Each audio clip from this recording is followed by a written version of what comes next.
Hello दोस्तों, आज हम बात करेंगे एपेंडिसाइटिस के बारे में। यहाँ पर हम जानेंगे इसके कारण के बारे में कि ये किस कारण से होता है और इसके सिम्टम्स क्या-क्या होते हैं और इसके ट्रीटमेंट के बारे में।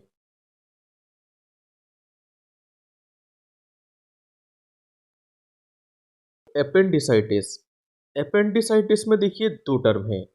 पहला टर्म है यहाँ पर अपेंडिक्स और दूसरा टर्म है आइटिस। तो आइटिस मतलब होता है देखिए इन्फ्लामेशन। अगर अपेंडिक्स में इन्फ्लामेशन हो जाता है तो इसको हम अपेंडिसाइटिस के नाम से जानते हैं। अपेंडिसाइटिस देखिए दो तरीके का होता है। पहला अनकम्प्लिकेटेड, दूसरा कॉम्प्लिकेटेड। अनकम्प्लिकेटेड में अपेंडिक्स में केवल इन्फ्लामेशन देखने को मिलता है, जबकि इसके कॉम्प्लिकेटेड केस में अपेंडिक्स में या तो परफोरेशन देखने को मिलता है या यहाँ पर एब्सिस देखने को मिलता है।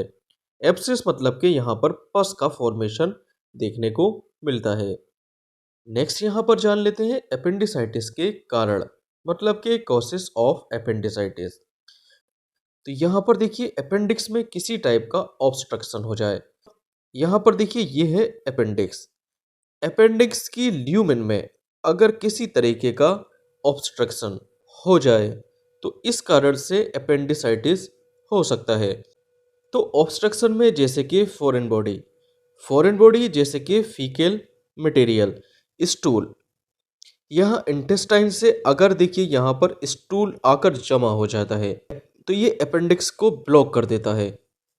और यहाँ पर जो गट फ्लोरा होता है, गट फ्लोरा जैसे कि इकोलाई बैक्टीरिया और बैक्टीराइड्स, ये बैक्टीरिया यहाँ पर देखिए ग्रो करते हैं और इसी की वजह से यहाँ पर अपेंडिसाइटिस देखने को मिलता है।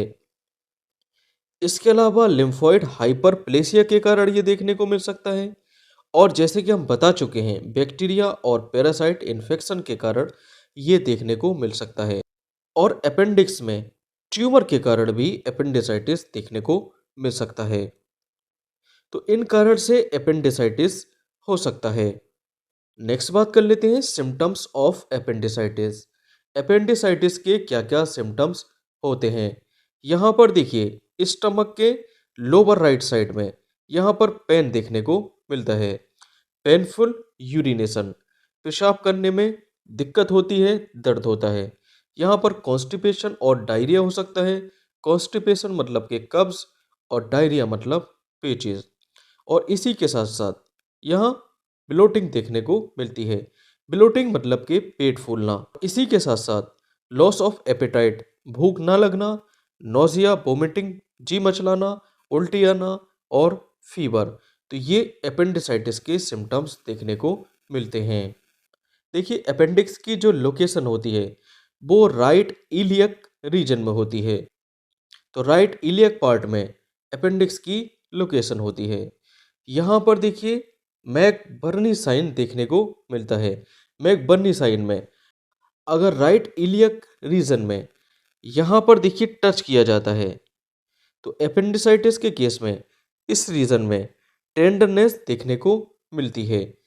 इसके अलावा रोपसिंग साइन, रोपसिंग साइन में हम लेफ्ट इलियक रीजन में पाल्पिटेशन करते हैं। हमें टेंडरनेस राइट इलियक पार्ट जहां पर अपेंडिक्स है वहां पर देखने को मिलती है। रोपसिंग साइन मैकबर्नी साइन का अपोजिट होता है। मैकबर्नी साइन में जिस तरफ अपेंडिक्स होता है वहां पर पाल्पिटेशन करते हैं। रोपसिंग साइन में इसके अपोजिट मतलब के लेफ्ट इलियक रीजन में यहाँ पर पाल्पिटेशन करते हैं। और देखिए टेंडरनेस दोनों ही केस में राइट इलियक रीजन में देखने को मिलती है। अब नेक्स्ट बात कर लेते हैं यहाँ पर लैब स्टडीज़ के बारे में। लैब स्टडीज़ मतलब कि यहाँ पर कौन कौन से टेस्ट कराए जाते हैं। तो यहाँ पर देखिए डब्ल्यूबीसी काउंट के लिए सीबीसी रिपोर्ट चेक कर सकते हैं। सीबीसी में डब्ल्यूबीसी काउंट बढ़ा हुआ देखने को मिलेगा। इसके अलावा सीआरपी टेस्ट, सीआरपी टेस्ट मतलब कि सी रिएक्टिव प्रोटीन टेस्ट यहाँ पर किया जाता है। तो अपेंडिसाइटिस में डब्ल्यूबीसी और सीआरपी दोनों का लेवल बढ़ा हुआ देखने को मिलेगा। देखिए सीआरपी लेवल अगर 10 मिलीग्राम पर डेसीलीटर से कम है तो ये हेल्दी रेंज में आता है। अगर इसका लेवल 10 से 20 मिलीग्राम पर डेसीलीटर है। तो ये बढ़ा हुआ मतलब कि एलिवेटेड देखने को मिलेगा। और अगर इसकी वैल्यू 20 से लेकर 50 मिलीग्राम पर डेसीलीटर है तो इसको डेंजर लेवल कंसीडर किया जाता है। और अगर सीआरपी लेवल 50 प्लस हो, 50 मिलीग्राम पर डेसीलीटर प्लस है, तो इसको सीवियरली एलिवेशन, और ये देखिए सीवियर केस होता है और ये सिचुएशन बहुत ज़्यादा डेंजरस होती है। यहाँ पर ये देखिए सीटी स्कैन फिल्म है। देखिए सीटी स्कैन को कैसे पहचाना जाता है। सीटी स्कैन में जो बोन होती है वो वाइट होती है। तो यहाँ पर ये वाइट बोन देखने को मिल रही है, इसका मतलब ये सीटी स्कैन है।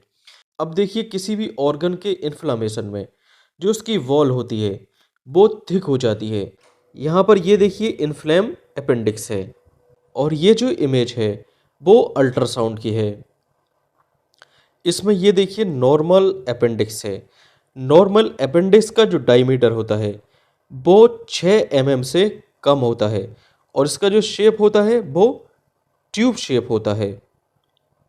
जबकि अपेंडिसाइटिस के केस में जब देखिए अपेंडिक्स इन्फ्लेम कर जाता है, मतलब कि अपेंडिक्स में इन्फ्लामेशन हो जाता है, तो इसकी जो बॉल है वो थिक हो जाती है। तो जैसे कि हम यहाँ पर देखिए इसकी बॉल थिक देख पा रहे हैं। अपेंडिक्स की बॉल इन्फ्लेम होकर थिक हो गई है, मतलब कि मोटी हो गई है। तो इन्फ्लामेशन के कारण अपेंडिक्स का जो डायमीटर है वो 6 mm से ज़्यादा देखने को मिलता है और इसकी बॉल थिकनेस 3 mm से ज़्यादा देखने को मिलती है। तो अपेंडिसाइटिस में इन्फ्लामेशन के कारण अपेंडिक्स डायलेट हो जाता है, इसका डायमीटर बढ़ जाता है और इसकी थिकनेस भी बढ़ जाती है। अब बात कर लेते हैं इसके ट्रीटमेंट के बारे में। तो अपेंडिसाइटिस के ट्रीटमेंट में कौन कौन सी मेडिसिन्स का यूज़ किया जाता है। तो यहाँ पर देखिए पेन के लिए ट्रामाडोल का यूज़ किया जाता है। तो ट्रामाडोल एक ओपियोइड एनाल्जेसिक, मतलब कि pain killer, short term relief medicine होती है। ये थोड़े समय के लिए रिलीफ देती है। इसका use moderate to severe pain में किया जाता है, मतलब कि हल्के दर्द से लेकर बहुत भयंकर, मतलब कि तेज़ के दर्द में इसका यूज़ किया जाता है। यहाँ पर देखिए ट्रामाडोल का इंजेक्शन या टेबलेट दोनों फॉर्म में पेशेंट को दे सकते हैं। तो पेन को कम करने के लिए अगर पेशेंट को ट्रामाडोल इंजेक्शन लगा रहे हैं तो इसकी 100 मिलीग्राम डोज दिन में 2 बार पेशेंट को दे सकते हैं। अगर इसकी टेबलेट का यूज़ कर रहे हैं तो इसकी 50 से लेकर 100 मिलीग्राम डोज दिन में 2 बार ऐसा बीडी पेशेंट को दे सकते हैं। इसके अलावा एंटीबायोटिक्स मेडिसिन में मोनोसेफ, मतलब कि सेफ्ट्राइक्सोन इंजेक्शन। सेफ्ट्राइक्सोन देखिए 3rd generation cephalosporin antibiotics medicine होती है। तो सेफ्ट्राइक्सोन की 2 ग्राम डोज दिन में पेशेंट को 2 बार एज अ पीडी दे सकते हैं। इसके अलावा अगर एंटीबायोटिक्स मेडिसिन की टेबलेट यूज़ करनी है तब यहाँ पर मॉक्सिकाइंड सीबी 625, इसको भी पेशेंट को बीडी दे सकते हैं। तो यहाँ पर या तो मोनोसेप इंजेक्शन का यूज़ कर सकते हैं या मॉक्सिकाइंड सीबी 625 टेबलेट, जिसमें एमोक्सिसिलिन और पोटेशियम क्लेबिल्यूनेट होता है। इसके अलावा ऑन्डेंसेट्रॉन 5-HT3 रिसेप्टर एंटागोनिस्ट मेडिसिन होती है। इसका यूज़ नोजिया और वोमिटिंग को रोकने में किया जाता है। तो अपेंडिसाइटिस के केस में अगर नोजिया वोमिटिंग देखने को मिलती है तो यहाँ पर ऑन्डेंसेट्रॉन, जो मार्केट में एमसेट के नाम से अवेलेबल होता है, तो एमसेट की 2 ml डोज दिन में 2 बार पेशेंट को दे सकते हैं। नेक्स्ट बात कर लेते हैं डाइसाइक्लोमाइन। डाइसाइक्लोमाइन एक एंटी स्पास्मोटिक मेडिसिन है। देखिए स्पास्म मतलब होता है ऐंठन और मरोड़। जो हमारी पेट की स्मूथ मसल्स होती हैं उसमें अगर स्पास्म है, मतलब कि ऐंठन और मरोड़ है, तो इस ऐंठन और मरोड़ को रोकने के लिए डाइसाइक्लोमाइन का यूज़ किया जाता है, जो कि स्मूथ मसल के ऐंठन और मरोड़ को रोकती है, मतलब कि ये एंटी स्पास्मोटिक मेडिसिन है। तो डाइसाइक्लोमाइन की यहाँ पर 20 मिलीग्राम डोज, इसकी बीडी डोज पेशेंट को दे सकते हैं। देखिए ये सभी मेडिसिन अपेंडिसाइटिस के सिम्टम्स पर बेस्ड हैं।